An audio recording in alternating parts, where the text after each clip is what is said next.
è scugliosa.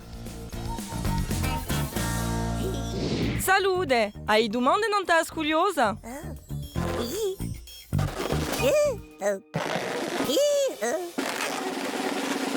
E i sciuccotti rispondiamo subito. Guarda, sciuccotti va a vedere chi è scugliosa e quando il nostro spino è torto. Ti domandi come e perché? Temo da spiegare. Il nostro spino è sostenuto da ciò che noi chiamiamo alisca. Fa parte di un scheletro.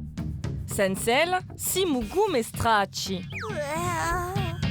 Alisca è composta da succe, tutta cadastate. Stosse chiamate vertebre sono articolate. Vuol dire che in più di sostenere lo spino permettono di muovere. Per certe persone, Alisca si dorce durante la zidellina o l'adolescenza. Invece di stare dritta, pia la forma di un S. Può accadere se uno dei nostri parenti ha di una scugliosa. O per via che ne abbiamo un'anca più corta che l'altra.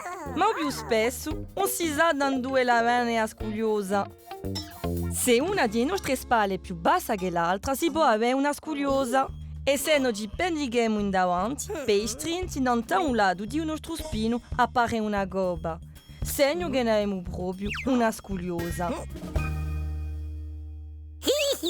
Quando qualcuno è troppo dorta, ci sente lo spino e può essere difficile di marciare o fa altri movimenti. È per questo che Ciola impedisce subito a scugliosa di impedire e ci tocca portare un corsetto. Aiuta di nuda e di fare esercizi che rinforzano lo spino e il corpo. Ma se è importante a scugliosa, ci possiamo operare per correggere la curva di Alisca. Ecco, ora capisci meglio che lei è a scugliosa.